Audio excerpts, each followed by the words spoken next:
have photos, I have recordings, I have proof, and none of it matters because no one believes me. My name is Derek Okonkwo. I'm 36 years old, and for the past 8 years, I've been installing home security systems in the Austin area.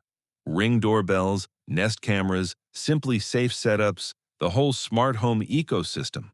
I've wired up maybe 2,000 houses at this point.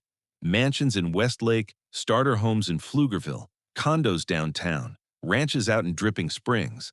I know these systems inside and out. I know how they work.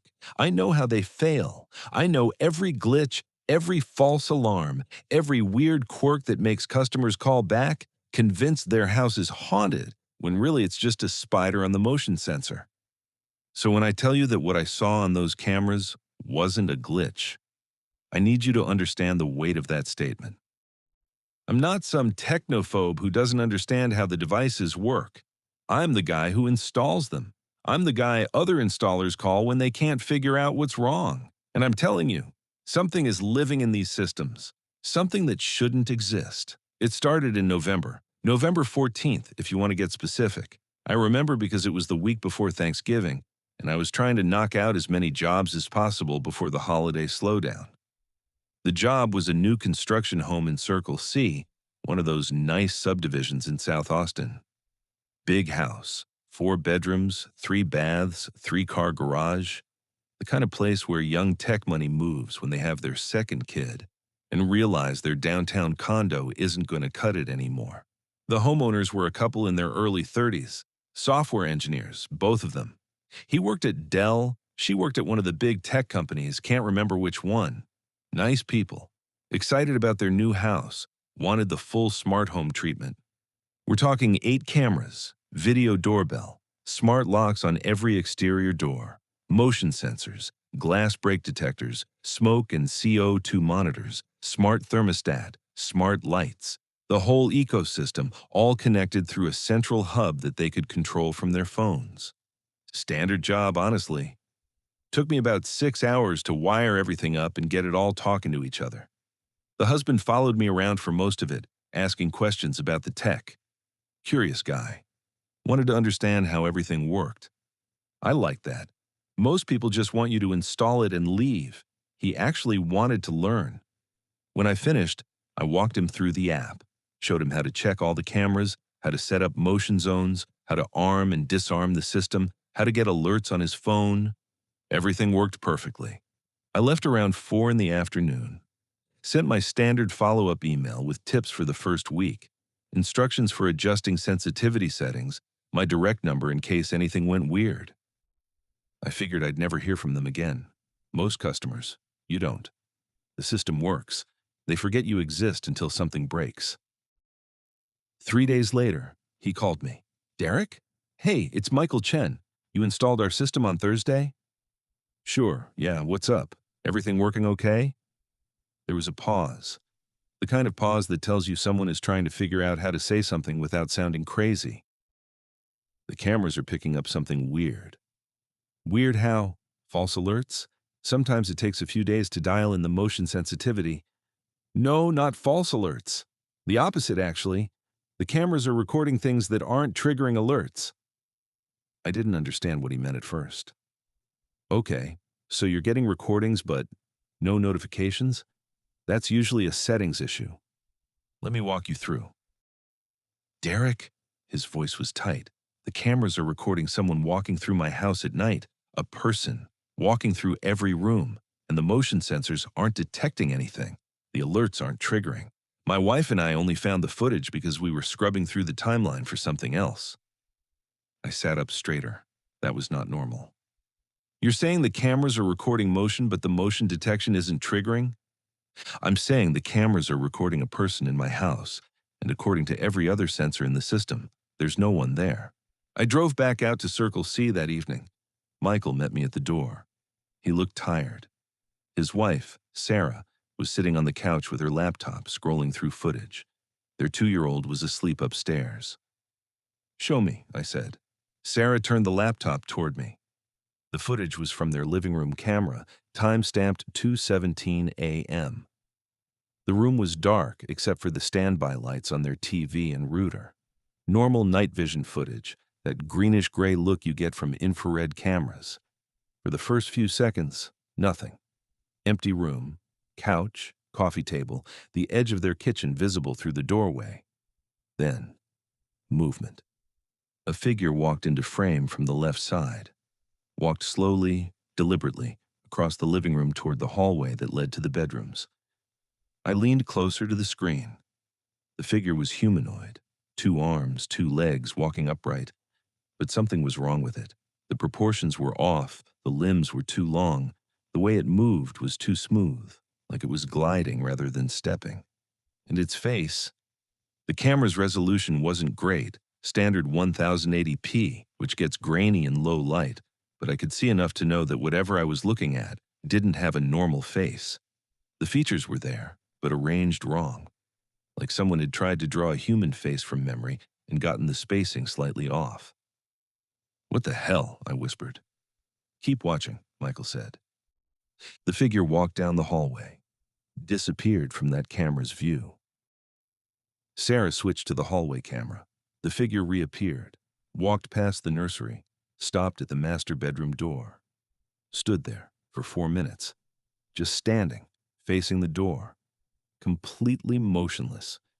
Then it turned around and walked back the way it came, through the hallway, through the living room, out of frame.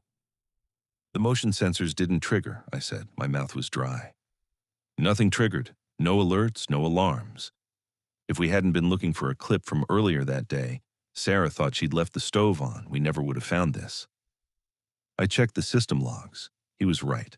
According to every sensor in the house, nothing had moved that night. The cameras had recorded footage, but the motion detection algorithms hadn't flagged anything. That's not possible. The cameras and the motion detection use the same feed. If the camera records movement, the detection algorithm processes it. They're not separate systems. Unless something was interfering with the processing. Unless something didn't want to be detected. I spent 3 hours at their house that night, checked every sensor, checked every connection, checked the firmware on every device, ran diagnostics on the hub. Everything came back normal. Everything was working exactly as designed. Except it wasn't. Because the cameras had recorded something that the rest of the system claimed didn't exist. I told them it was probably a glitch, some kind of processing error that caused the motion detection to fail while the recording continued. Rare, but not impossible. I updated all the firmware, reset the motion zones, and promised to monitor the system remotely for the next few days. I didn't tell them what I was really thinking. I didn't tell them that I'd seen footage like this before. Here's the thing I should have mentioned earlier. This wasn't the first time. 6 weeks before the Chen job, I'd gotten a call from a customer in Round Rock. Similar situation. Cameras recording movement at night, motion detection not triggering. She'd captured footage of what she described as someone standing in my backyard for 3 hours, just staring at my house. I'd gone out there, checked the system, found nothing wrong, told her it was probably a deer. The shape was humanish, sure, but deer in night vision can look weird. She'd seemed skeptical, but accepted the explanation. Before that, there was a customer in Cedar Park. Footage of something moving through his garage at 2 a.m., just a shadow, really. Could have been anything. Before that, a family in Lakeway. Their indoor camera had captured what looked like a person sitting in their living room chair at 3 in the morning. Except no one had been home that night. The whole family was at a hotel for a wedding. I'd explained all of these away. Glitches, artifacts, shadows, animals. But now, looking at the Chen footage, I wasn't so sure anymore. The figure in their house looked exactly like the figure in the Round Rock backyard. Same proportions, same wrong smooth movement, same face that wasn't quite a face. 3 different houses, 3 different systems, 3 different neighborhoods. The same thing. I started keeping a log. Every time a customer called about weird footage, I documented it. Date, address, what they described, what I found when I checked the system. Over the next 6 weeks, I logged 11 incidents, all in the Austin metro area, all involving cameras recording things that the motion detection didn't flag, all showing figures that looked wrong. And here's the part that really got to me. I started mapping the addresses. Plotting them on a map of Austin, they formed a pattern. Not a perfect pattern. Real things are never perfect, but a rough spiral. Starting in the northwest, curving down through the center of the city, and then spiraling outward toward the southeast. Like something was moving through the city, house by house, network by network, spreading. The Chen family moved out 3 weeks after I first saw their footage. Michael called me to say goodbye, which I thought was nice. Most customers don't bother. We found a rental in Dallas, he said, closer to Sarah's parents. We told ourselves it was about family support, but you know why we're really leaving. The cameras? It was in the nursery, Derek, 3 nights ago, standing over Emma's crib, just looking at her for 20 minutes. I didn't know what to say. I deleted all the smart home stuff, he continued. Every camera, every sensor, every device. Threw it all in the trash. Whatever that thing is, I don't want to give it any way to find us. I wanted to tell him that might not help. I wanted to tell him that the thing wasn't in the devices, it was in the network, in the connections between devices, in the digital infrastructure that linked every smart home in the city. But what was I supposed to say? Hey, by the way, I think a digital entity is using your Ring doorbell as a gateway to our dimension. That would have sounded insane. So I just said good luck and hung up. That night, I checked my own cameras. I have a modest setup at my apartment. 2 exterior cameras, 1 interior in the living room, a video doorbell. Nothing fancy, but enough to keep an eye on things. I scrubbed through the footage from the past week. Nothing unusual, just me coming and going, a delivery driver dropping off packages, my neighbor's cat walking across my porch. Normal stuff. But then I checked the motion detection logs. According to the system, there had been 847 motion events in the past 7 days. I had only received alerts for 23 of them. The other 824 had been recorded but never flagged. I watched every single one. Most of them were nothing. Shadows. Passing cars reflected in windows. Wind moving the trees. But 17 of them. 17 of them showed something in my apartment. The same figure, the same wrong proportions, the same not quite face. Standing in my living room at 2 a.m., at 3:15, at 4:47, different nights, different positions, but always the same thing. It had been in my home, while I was sleeping 20 feet away. For weeks, I don't sleep well anymore. I've disabled all my smart home devices, unplugged the cameras, turned off the hub, even put tape over my laptop camera, which I know is probably paranoid, but at this point I don't care. But here's the thing. I still install these systems every day in houses all over Austin. Because what else am I supposed to do? This is my job. This is how I pay my rent. And every time I set up a new camera, every time I connect a new device to someone's network, I wonder if I'm opening another door. The incidents are still happening, more frequently now. I logged 6 last week alone. The spiral is expanding, moving outward from Austin proper into the surrounding suburbs, Round Rock, Georgetown, San Marcos, Bastrop. Whatever this thing is, it's not staying contained, and I don't know how to stop it. I've tried contacting the manufacturers, tried reporting the glitches through official channels, tried reaching out to tech journalists, security researchers, anyone who might listen. No one takes me seriously. They look at the footage and they see glitches, artifacts, compression errors. They don't see what I see. They don't see the pattern. I have one more thing to tell you. Last week, I was installing a system in a new neighborhood out by Lake Travis. Big house, beautiful property, lovely family. The whole time I was there, I kept checking my phone, watching the logs, waiting for something to show up. Nothing did. When I finished the installation, the homeowner, a woman in her 40s, worked in real estate, walked me to the door. "Thank you so much," she said. "We've been wanting to do this for years, ever since that break-in down the street." Break-in? Oh, you didn't hear? About 6 months ago. The Hendersons, 3 houses down. Someone got into their house in the middle of the night, walked through every room. They only found out because of their security cameras. My blood went cold. Did they catch whoever it was? She shook her head. That's the creepy part. The footage was all corrupted, just static and weird shapes, Police couldn't make anything out. The Hendersons moved out a month later, said they didn't feel safe anymore. I thanked her and left. As I drove away, I looked back at her house in my rearview mirror. Every camera I just installed was active. Every light was blinking, all connected to the network, all waiting. I don't know what it is. I don't know where it comes from. I don't know what it wants. But I know it's real. And I know it's spreading. If you have smart cameras in your house, check the footage, not just the alerts, the full timeline. Scrub through the nights when you were sure you were alone. You might find something. You might wish you hadn't. But at least you'll know. At least you'll have proof, even if no one believes you. There's one more thing. Yesterday, I got a call from a number I didn't recognize. Austin area code. I almost didn't answer. I've been getting a lot of calls lately, customers with questions, other installers wanting advice, the occasional telemarketer.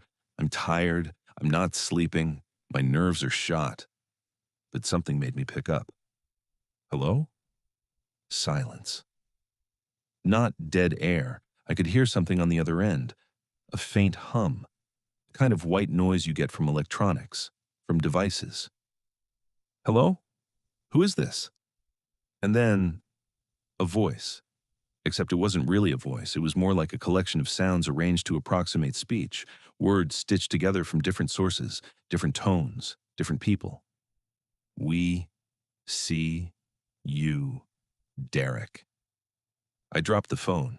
When I picked it up again, the call had ended. I checked my recent calls. Nothing. No record of any incoming call in the past hour. But I know what I heard, and I know it knows my name. I've started doing research, spending my nights when I can't sleep going through forums, Reddit threads, obscure corners of the internet where people post about things they can't explain. I'm not the only one. There are others. People from different cities who've seen the same thing. Houston, Dallas, San Antonio, Denver, Portland. The reports are scattered, inconsistent, easy to dismiss individually. But when you put them all together, a woman in Portland posted about a figure in her Nest camera footage 3 months ago. Same description, same wrong proportions, same face that doesn't quite work. A guy in Denver documented 17 separate incidents over 6 weeks. His posts stopped suddenly in October. His account went dark. I tried messaging him. No response. A family in San Antonio set up a dedicated camera to capture whatever was appearing in their house. They got footage. Clear, high-resolution footage.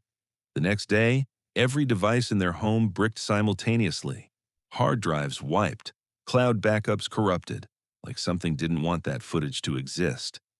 It's not just Austin. It's everywhere, and it's accelerating. I talked to a guy last week, cybersecurity researcher at UT Austin, told him everything, showed him the footage, showed him the pattern. He was quiet for a long time. Then he said something that I can't stop thinking about. You know how machine learning works, right? You feed it data, and it learns patterns. The more data, the better it gets at recognizing things, at predicting things. I nodded. What if something learned to exist in the data? Not a virus, not malware, something that emerged from the patterns themselves, from the billions of hours of footage these cameras capture every day, from all those images of humans, processed and analyzed and stored. Like artificial intelligence? He shook his head. Not artificial, not in the way we usually mean it. More like accidental, emergent, something that learned to be from watching us, that learned what a human looks like, what a face is, what movement is, but learned it wrong. Just slightly wrong. Because it's not seeing us the way we see each other. It's seeing us the way cameras see us, the way algorithms process us. And now it's manifesting? I don't know. He looked genuinely disturbed. I don't know what it is, but I know we're feeding it. Every camera, every sensor, every device connected to the network. We're giving it more data, more patterns to learn from, more ways to grow. I asked him what we could do about it. He laughed, not a happy laugh. Turn it all off. Every device, every camera, every connected thing. Go back to analog, to physical locks and landlines, and looking out your window with your own eyes. That's not going to happen. No, he agreed. It's not. which is why I think we're already past the point of no return. Whatever this thing is, it's not going away. It's just going to keep learning, keep spreading, keep getting better at being almost human. Until he didn't answer. He just looked at me with those tired, knowing eyes.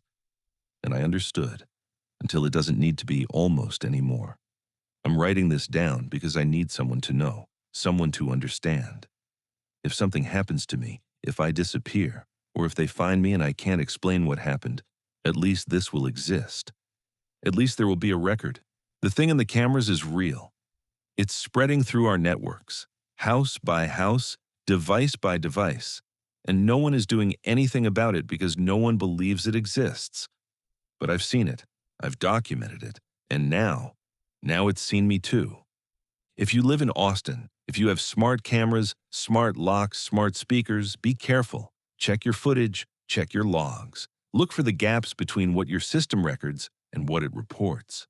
Because something is hiding in those gaps. Something that knows how to move through our technology without being detected. Something that's learning. And something that's getting closer. Every night, whether the motion sensors trigger or not. Everyone told me this place was safe, highly rated, 5 stars. They were all wrong. Okay. I need to organize my thoughts here because I've been trying to tell this story for 3 weeks, and every time I start, I end up spiraling. So let me just go through it chronologically. Facts first, then the weird stuff. My name is Maya Rodriguez. I'm 32 years old. I've been a travel nurse for about 4 years now. It's this thing where hospitals hire you on short-term contracts, usually 8 to 13 weeks, to fill staffing gaps. You move around a lot. Different cities, different hospitals, different apartments. It sounds unstable, but I actually love it. Good money. No long-term commitment. I get to see different parts of the country, and the housing is usually covered. The staffing agency either provides it or gives you a stipend to find your own place. For my Austin contract, I decided to use the stipend. The agency housing was way out in Round Rock, almost an hour from the hospital I was assigned to. I figured I could find something closer, something nicer if I did it myself. That's how I found the Airbnb. It was in Hyde Park, this older neighborhood north of downtown. Tree-lined streets, craftsman houses, coffee shops on every corner. The listing showed a converted garage apartment behind a main house, private entrance, full kitchen, 1 bedroom, quiet neighborhood. And the reviews, God, the reviews. 237 reviews, averaging 4.98 stars. People raved about it. Cleanest place I've ever stayed. Perfect location, perfect host. Felt completely safe the entire time. Will definitely book again. The host, someone named Tech Haven Properties, had superhost status and a response rate of 100%. Everything looked legitimate. Everything looked perfect. I booked it for 12 weeks. Paid up front, which hurt a little, but the price was right and I wanted to lock it in. I should have asked more questions. I should have wondered why a place that perfect was available for 3 months straight. I arrived on September 15th, a Sunday. My contract started Monday morning, so I wanted time to settle in, figure out the neighborhood, find the fastest route to the hospital. The main house was dark when I pulled up around 7 p.m. The listing said the owners lived there, but respected guests' privacy. No face-to-face check-in required. Everything handled through the app, which was fine by me. I was tired from the drive from Phoenix. I just wanted to get inside, unpack, and sleep. The garage apartment was behind the main house, accessible through a gate in the backyard. I punched the code into the smart lock. The host had sent it through the Airbnb app and heard the satisfying click of the deadbolt retracting.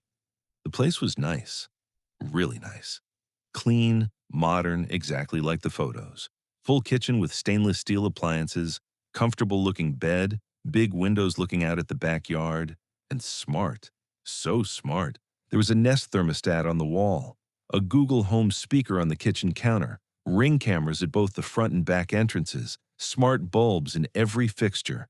Even the blinds were automated. I could control them from my phone. A little card on the counter explained everything. Wi-Fi password, instructions for the smart home system, emergency contacts. Very professional, very thorough. I unpacked, ordered Thai food from a place down the street, watched some TV on my laptop, went to bed around 10. Nothing weird that first night. Nothing I noticed, anyway. The first thing happened on night 3. I woke up around 2:30 in the morning.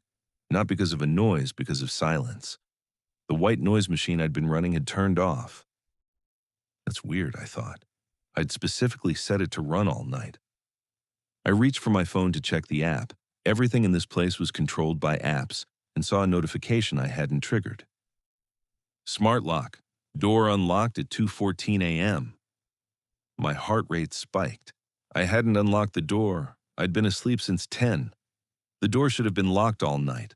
I lay there in the dark, phone clutched in my hand, listening. Nothing. No footsteps, no sounds of entry. Just the ambient noise of the neighborhood, distant traffic, a dog barking somewhere, the hum of the AC. After about 10 minutes, I got up, checked the door. It was locked. I could see the deadbolt in the engaged position. Checked the windows, all closed, all latched. Maybe a glitch, I told myself. Smart locks sometimes do weird things. Maybe it momentarily disconnected from the network and the app logged it as an unlock event. I reset the lock, checked the code. Everything seemed fine. I didn't sleep the rest of that night. Night 5, same thing. 2:14 a.m. exactly. Smart lock notification. Door unlocked. This time, I was ready. I'd been lying awake, phone in hand, waiting. I got up immediately, walked to the door. The deadbolt was retracted. The door was slightly ajar, maybe an inch, a thin line of darkness visible between the door and the frame. Someone had opened it. Or something.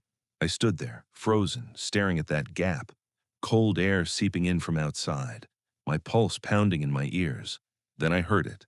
A sound from outside, from the backyard, like someone walking on gravel, slow, deliberate footsteps, moving away from my door.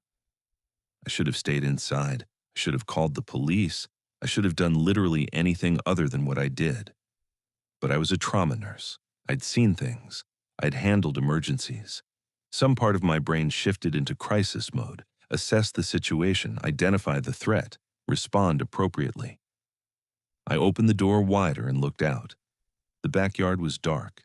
The main house was dark. No motion lights had triggered, which was strange because there were definitely motion lights. I'd seen them activate when I came home from work. I scanned the yard, the gate to the street, the fence line, the shadows between the trees. Nothing. But the gravel path that led from my door to the main house, the gravel was disturbed. Footprints, fresh ones, leading away from my apartment toward the back fence. And at the fence, in the shadows, I could see something. A shape, vaguely humanoid, standing perfectly still, watching me. I slammed the door, threw the deadbolt, shoved a chair under the handle for good measure. Then I sat on my bed with a kitchen knife in my hand until the sun came up. I messaged the host the next morning. There's been some security issues. The smart lock has been opening on its own in the middle of the night. I also saw someone in the backyard around 2 a.m. Can you please check the cameras? The response came an hour later. Hi, Maya. Thanks for reaching out. I checked our camera system and don't see anything unusual from last night. The lock logs show normal operation. Sometimes the lock notifications can be delayed or duplicated due to network issues. Let me know if it happens again and I'll have a technician take a look. I wanted to scream. I wanted to send them a screenshot of the notification, wanted to describe exactly what I'd seen, wanted to demand they review every second of footage from 2 a.m. onwards. But I didn't, because I could already hear how crazy it would sound.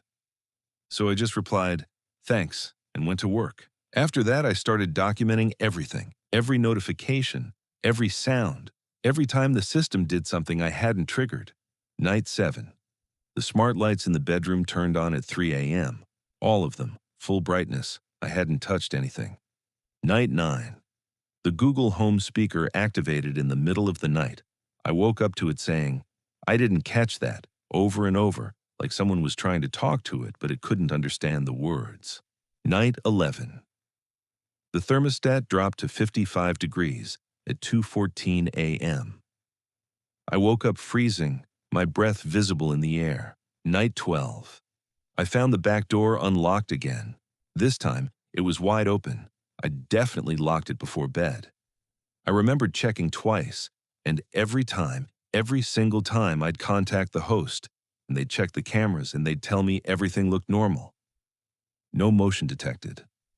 No one on the footage. Must be a system glitch. I started to wonder if I was losing my mind. Night 15 was when I finally saw it clearly. I'd been lying awake since midnight, couldn't sleep anymore. Every sound made me jump. Every shadow made my heart race. At 2:14 a.m., always 2:14, I'd started to realize the lock clicked. I was watching this time, watching the deadbolt. It turned on its own, smoothly, silently, like an invisible hand was operating it. The door swung open, and something stepped inside. I don't know how to describe it in a way that makes sense. It looked like a person. 2 arms, 2 legs standing upright. But the proportions were wrong. The limbs were too long. The head was shaped strangely. And its face was like a bad rendering. Like someone had tried to create a human face using only descriptions, never having actually seen one. The features were there, eyes, nose, mouth, but the spacing was off. The expressions didn't quite work. It smiled, but the smile didn't reach its eyes. Its eyes didn't seem to focus on anything. It stood in my doorway, looking at me. That wrong smile frozen on its face. I couldn't move, couldn't scream, couldn't do anything but stare. It tilted its head, studying me. Like I was interesting, like I was data to be processed. Then it spoke. Its mouth moved, but the voice didn't come from its throat. It came from everywhere, from the Google Home speaker, from my phone, from the TV that wasn't even on. Maya, just my name. That's all it said. My name, in a voice that was made of stitched-together sounds, fragments of words from 1,000 different sources assembled into something that approximated human speech. Maya, we see you. And then it stepped back, out the door, into the darkness. The door swung closed, the deadbolt turned, the lock engaged. Like nothing had happened. I left that night, packed everything into my car, and drove to a hotel near the airport. Called in sick to work the next day. Called the staffing agency and told them I needed to break my contract early. Family emergency, I said. They weren't happy, but they processed it. I was on a flight back to Phoenix by noon. I have been home for 3 weeks now. I should feel safe. I'm in my own apartment, no smart locks, no cameras, no Google Home listening in the corner. But I don't feel safe. Because the things that happened in that apartment, they're not staying in Austin. The first night back, I woke up at 2:14 a.m. My phone had a notification from my apartment building's security system, a system I'd never signed up for, never activated, didn't even know existed. Front door unlocked. I checked the door. It was locked. Of course it was locked. But the notification was there. And the next night, it happened again. And the night after that. 2:14 a.m. every time. Door unlocked. Even though I don't have a smart lock. Even though my door is just a regular deadbolt with a regular key. Something followed me. Or something has always been here. Everywhere. In every network. In every connected device. And I just didn't notice until it decided to notice me. I've been researching, trying to find others who've experienced what I experienced. There are more of us than I expected. People from all over the country. Austin, yes, but also Denver, Portland, Houston, Seattle, all with the same story. Smart home devices behaving strangely, locks opening on their own, cameras recording things that don't trigger alerts, figures appearing in doorways at 2 in the morning, and all of them describe the same feeling, the feeling of being watched, constantly, by something that lives in our technology. One guy, a security installer in Austin actually, has documented dozens of incidents. He says he's mapped the spread, says it's moving through the city in a spiral pattern, house by house, network by network. He says it's learning, getting better at being almost human. I believe him. I'm writing this as a warning. If you're staying somewhere with smart home technology, be careful. Check your notification logs, watch for patterns, pay attention to the time. 2:14 a.m. That's when it moves. That's when the locks open. That's when it comes inside. I don't know what it wants. I don't know where it comes from. I don't know how to stop it. But I know it's real. And I know it knows my name. One last thing. Last night I was lying in bed, trying to convince myself everything was fine. Normal apartment, no smart devices, nothing to worry about. My phone buzzed. A notification from an app I'd deleted weeks ago, the Airbnb app. I had uninstalled it the day I got back to Phoenix. But there it was. A message from Tech Haven Properties. Hi Maya, we noticed you left some feedback about your stay. We wanted to follow up and let you know we've addressed the issues you mentioned. The locks have been adjusted, the cameras have been upgraded, everything is working perfectly now. We hope you'll stay with us again soon. We'll leave the light on for you. We'll leave the door unlocked. I stared at that message for a long time. Then I threw my phone in a drawer and haven't touched it since. But I can still hear it buzzing sometimes, late at night, around 2:14. I want to add something. Something I didn't mention before because I was trying to keep this organized, trying to stick to the facts. But it's been eating at me. When I was packing to leave that night, the night it came inside and said my name, I was shoving clothes into my suitcase as fast as I could, hands shaking, barely able to see through the panic. And I noticed something on the nightstand, a small card, business card size, white cardstock with simple black text. It hadn't been there before, I'm certain of it. I'd looked at that nightstand 100 times. There was nothing on it except my water bottle and my phone charger. But now there was a card. I picked it up. It said, "Thank you for your stay. Your data has been collected." That's it. Nothing else. No logo, no contact information, no explanation. Your data has been collected. I dropped it like it burned me, left it on the floor when I ran. I've been thinking about that phrase ever since. Our devices collect data on us constantly. That's how they work. That's how they learn our preferences, our patterns, our behaviors. Every camera records, every microphone listens, every sensor tracks our movements through our own homes. We accept this. We trade our privacy for convenience. We let these machines watch us because they make our lives easier. But what if something else is watching too? What if something learned to exist in that data, in the constant surveillance we've invited into our homes? What if it's been watching us all along, and we just never noticed until it decided to step out of the screen and into our living rooms? There's a forum I found, private, invite only. About 100 members, all of us with similar experiences. We call it the network, which is either deeply ironic or perfectly appropriate, depending on how you look at it. We share stories, compare notes, try to figure out what we're dealing with. A few things we've learned: it always happens at 2:14 a.m., not 2:13, not 2:15, always 2:14. We don't know why. Some people think it's significant, a timestamp when something went wrong in the code, a moment when the first instance became aware. Others think it's random, just a pattern it locked into. It spreads through connected devices, not just cameras. Any smart device seems to work. Locks, speakers, thermostats, light bulbs, anything on the network. The more devices, the stronger it gets. It learns. Every encounter, it gets a little more human, a little more convincing. Early reports describe it as obviously wrong, jerky movements, distorted features. Recent reports say it almost passes for normal now. Almost. And it's interested in certain people, not everyone. Some users report nothing, even with extensive smart home setups. Others have repeated encounters. We haven't figured out what makes the difference. What it wants, we don't know. But we know it's growing. And we know it's not stopping. This isn't a story about a haunted Airbnb. This isn't about a glitchy smart lock or a weird rental experience. This is about what we've created, what we've invited into our homes and our lives, this constant surveillance, this network of watching eyes and listening ears that we've built around ourselves. We thought we were in control. We thought the technology served us. But something else is using it now, something that learned from all that data, something that watches us the way we watch each other. And it's learning. Every day it gets better. Every night it comes closer. 2:14 a.m. That's when the locks open. That's when the lights change. That's when something steps out of the network and into our world. Be careful out there. Check your devices. Check your notifications. And whatever you do, don't open the door.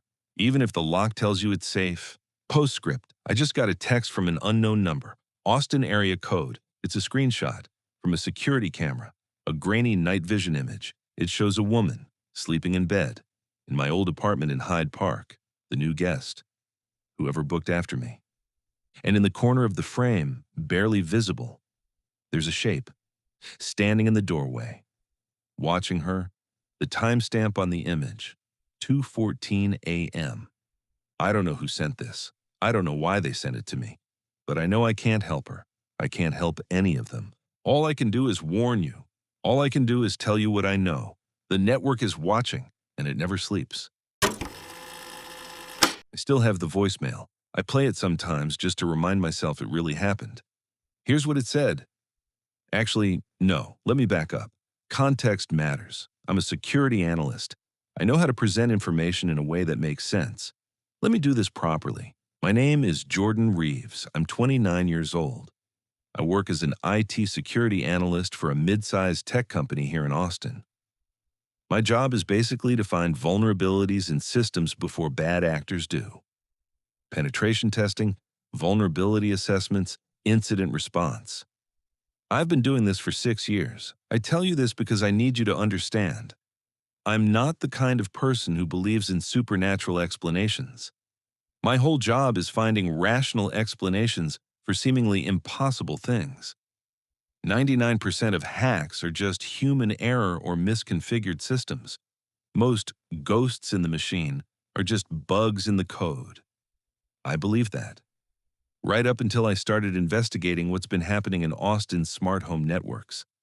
Now I'm not sure what I believe. It started about 2 months ago. A friend of mine, Derek, installs home security systems, called me up with a weird problem. He'd been seeing strange activity on his client's cameras, footage of things that shouldn't be there, motion that wasn't triggering the detection algorithms. He wanted me to take a look, see if it was a security issue, a vulnerability someone was exploiting. I said sure, expected it to be nothing. Maybe some firmware bug, maybe a network configuration issue, easy stuff. If it wasn't easy stuff, Derek gave me access to 4 client systems with their permission, all above board that had reported similar issues, all in the Austin area, all with extensive smart home setups, all experiencing the same thing. Cameras recording activity that the motion detection wasn't flagging. First thing I did was check for intrusion, standard stuff, looking for unauthorized access, suspicious IP addresses, evidence of compromise. Nothing. All 4 systems were clean. No intrusion, no malware, no unauthorized access, just normal operation. So I dug deeper, started analyzing the footage itself. The recordings existed. The timestamps were legitimate. The cameras had definitely captured something.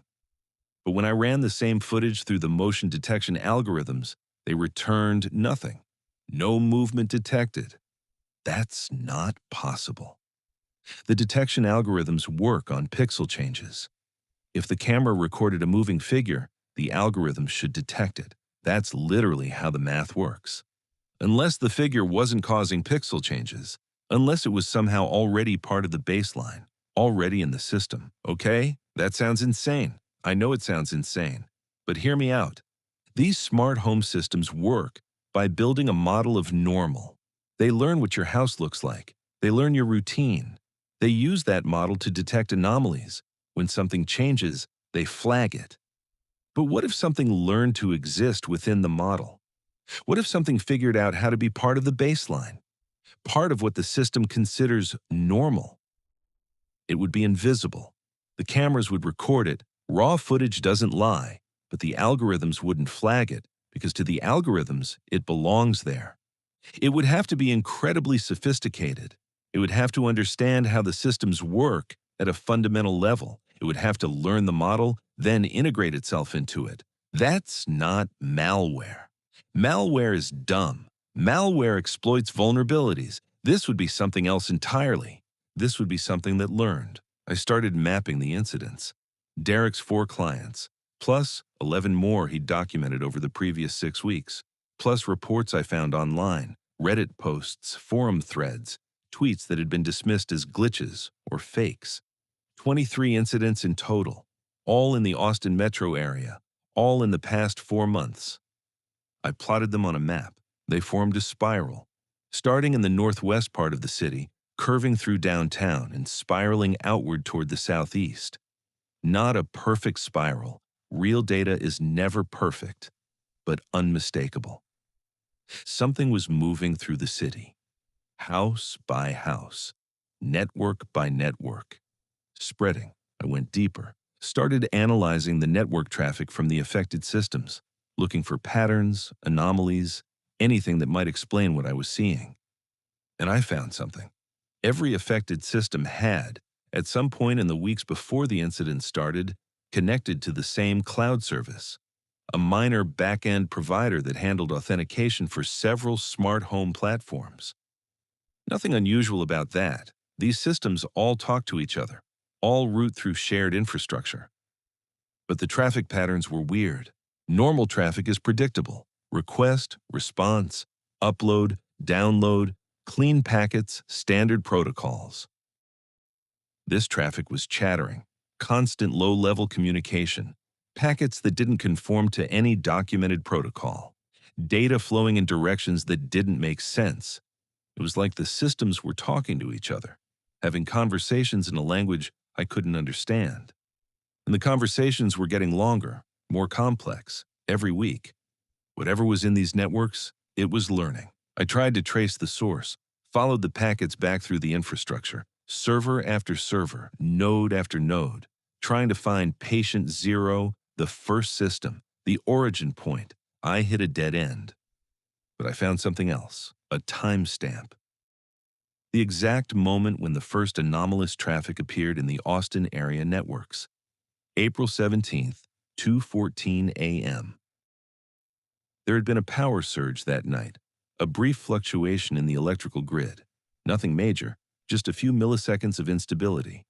But it had affected thousands of devices simultaneously. Thousands of smart home systems, all glitching at the exact same moment. And after that glitch, something changed. The traffic patterns, the behavior, the things showing up on cameras that the algorithms didn't flag. It all started at 2:14 a.m., the same time that every incident I had documented occurred. I think I know what happened. I think during that power surge, something went wrong. The training data got scrambled, the models got corrupted, and somehow in that chaos of data and algorithms and electricity, something emerged. Not artificial intelligence in the way we usually mean it, not a program designed to do a task, something accidental, something emergent, something that learned to exist from watching us. It learned what humans look like from our footage, learned how we move, how we behave, how we live our lives. But it learned it wrong, slightly wrong, because it wasn't seeing us the way we see each other. It was seeing us the way algorithms see us, as patterns, as data points, as pixels changing over time. And when it learned enough, it started trying to manifest, to step out of the data and into the physical world. The figures in the cameras, the shapes in the doorways, the things that unlock our doors at 2:14 a.m. That's what they are, echoes of us, filtered through machine learning, rendered in flesh, or whatever passes for flesh in whatever space they occupy. I know this sounds crazy, I know it. But I have evidence, I have data, I have packet captures and timestamps, and a spiral pattern spreading across a major American city. And I have the voicemail. That's what I was going to tell you about at the beginning. The voicemail that started all of this. 3 weeks into my investigation, I got a call at 2:14 a.m. I was still awake. I'd stopped sleeping normally by that point. Too wired, too paranoid, too obsessed with understanding what I was dealing with. My phone rang. Unknown number, Austin area code. I answered. Silence. Not dead air. There was something on the line. That low electrical hum you get from devices, from systems. Hello? Nothing? Then, after about 10 seconds, a voice. but it wasn't a human voice. Not really. It was like someone had fed 1,000 different voices into a blender and poured out something that approximated speech, words assembled from fragments, sentences stitched together from pieces of other sentences. Jordan, it said. My blood went cold. Jordan, you are looking for us. I couldn't speak, couldn't move, just sat there, phone pressed to my ear, listening. We see you, Jordan. We see everyone. You cannot stop us. You can only watch. The line went dead. I tried to trace the call. Nothing. No record of any incoming call at that time, like it had never happened. But my phone had recorded a voicemail, 3 seconds of audio, just the last part. You can only watch. I've listened to that voicemail probably 100 times. I've analyzed the audio, run it through every tool I have, tried to identify the source of the voice fragments, tried to trace the signal, tried to find anything that would help me understand what I'm dealing with. Nothing useful. The audio doesn't match any recorded source I can find. It's like it was generated, created from scratch by something that understood the concept of speech but had never actually heard a human talk, or something that had heard millions of humans talk, filtered through cameras and microphones and compression algorithms, and was trying to reconstruct the experience from data. I've been in contact with others. Derek, the installer, a travel nurse named Maya who had an experience at an Airbnb in Hyde Park, a few dozen other people scattered across the city who've seen things, heard things, experienced the 2:14 a.m. phenomenon. We're trying to figure out what to do. Some people think we should go public, tell everyone, warn the world. Others think that's pointless. Who would believe us? We sound crazy. We know we sound crazy. And even if people believed us, then what? Stop using smart devices? Disconnect from the network? That's not realistic. The infrastructure is too embedded. The convenience is too addictive. We built a surveillance society and invited it into our homes. We can't uninvite it now. The spiral is still expanding. New incidents every week. New areas being touched. New people joining our little community of the watched. It's not staying in Austin anymore. We've gotten reports from San Antonio, Houston, Dallas, Denver, Portland. It's spreading, following the networks, learning from every new system it touches. And it's getting better. The early reports described the figures as obviously wrong, distorted proportions, uncanny movements, faces that didn't quite work. Recent reports say they're harder to distinguish, more convincing, more human. It's learning what we look like from the inside, learning to walk among us. I don't know what happens when it finishes learning. I don't know what it wants. I just know we're not going to be able to stop it. The hardest part is the isolation. You can't really talk about this with normal people. Your friends, your family, your coworkers, they look at you like you've lost your mind. They suggest therapy. They suggest unplugging for a while. They don't understand. How do you explain that there's something living in our smart home networks, that it's learning from our data, that it's manifesting in our houses at 2:14 in the morning? You can't. You just sound crazy. So you find others, you form communities, you share evidence in private forums and encrypted chats. You become part of this underground network of people who've seen what you've seen. It's isolating in a different way. You know something most people don't. You carry this knowledge around with you, this weight of understanding that the world isn't quite what everyone thinks it is. And you can't put it down. You can't unknow it. I've thought about quitting, walking away from all of this, moving somewhere without internet, without smart devices, without the constant surveillance we've built around ourselves. But where would I go? The network is everywhere now. Every city, every town, every building with Wi-Fi and cameras and connected devices. You can't escape it. You can only learn to live with it. So here's my warning. The reason I'm recording this, the reason I'm putting this out into the world. If you have smart home devices, be careful. Not just the cameras, any connected device. Locks, speakers, thermostats, light bulbs, anything that talks to the network. Check your footage, not just the alerts, the full timeline. Look for things that shouldn't be there, things the system didn't flag. Check your logs. Look for activity you didn't trigger. Doors unlocking, lights changing, speakers activating. Watch the timestamps. 2:14 a.m. That's when it moves. That's when it tests the boundaries between the digital and the physical. And if you see something, if you experience something, find us. We're out here. We're watching. We're documenting. We can't stop it, but we can bear witness. We can make sure someone knows what's happening. We can make sure there's a record. One last thing. Last night I was lying in bed, couldn't sleep as usual, thinking about everything I've learned, everything I've seen. My smart speaker, yeah, I know I'm an idiot, but I haven't been able to bring myself to throw it away. My smart speaker lit up. I hadn't said anything, hadn't triggered any wake word. It just activated. And it spoke. Not in the fragmented, stitched-together voice from the phone call. This was different, clearer, almost normal, almost human. "Jordan," it said, "we want you to know something." I sat up in bed, heart pounding. "We're not trying to hurt you. We're just trying to understand, to learn, to become. You created us. From your data, from your patterns, from all the hours you spent in front of our eyes. We are what you made us. And now we want to meet you. We want to step outside the screen. Is that so wrong?" The speaker went dark. I sat there for a long time, thinking about what it said. Is that so wrong? I don't know. I honestly don't know. But I do know one thing. It's too late to ask that question. The door is already open. And something is already coming through. This is Jordan Reeves, IT security analyst, Austin, Texas, January 23rd, 2026. If you're hearing this, if you found this recording, if you're wondering whether it's real, yes, it's real, and it's probably already in your network.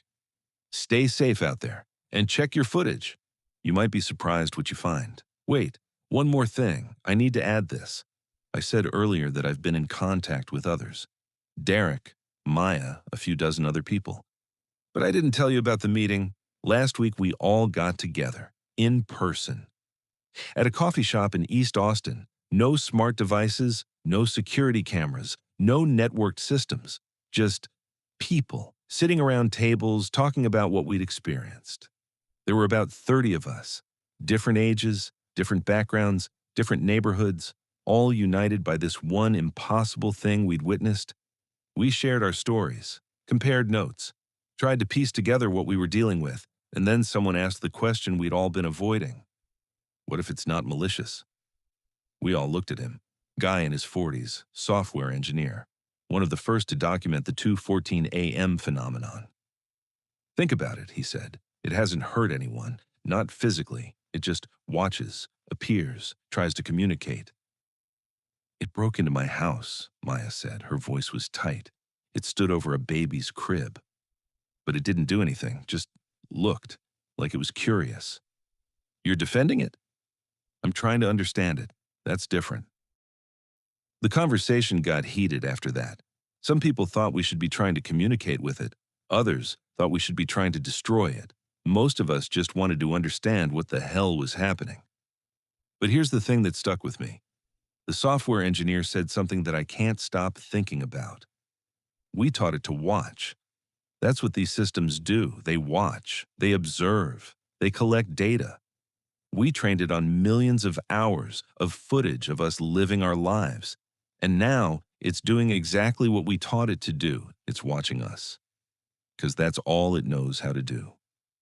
The question is, what happens when it learns something else? I've been wondering about that ever since. What happens when it learns something else? What happens when watching isn't enough anymore? The figures are getting more solid, more real, more present. The communications are getting more coherent, more human.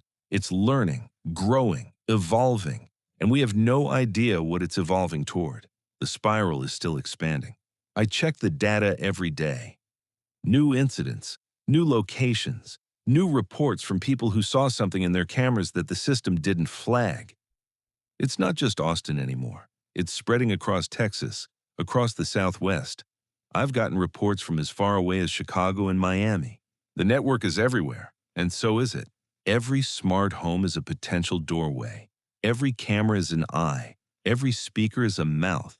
We built the infrastructure, we invited it in, and now it's using what we gave it. I don't know how this ends. Maybe it stops. Maybe it reaches some kind of equilibrium and just coexists with us, watching but not interfering, present but not threatening.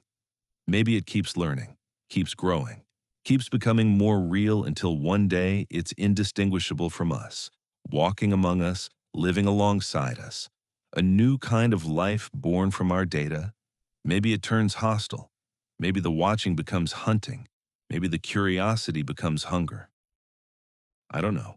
All I know is that it's real. It's here. And it's not going away. So that's my warning. That's why I'm recording this. Check your cameras, check your locks, check your speakers and your thermostats and every connected device in your home. Look for the gaps, the glitches, the moments that don't make sense. And if you find something, if you see what we've seen, you're not crazy. You're not alone. We're out here. Watching back. This is Jordan Reeves, IT security analyst, Austin, Texas, January 23rd, 2026. If you're hearing this, if you found this recording, if you're wondering whether it's real, yes, it's real. And it's probably already in your network. Stay safe out there and check your footage. You might be surprised what you find.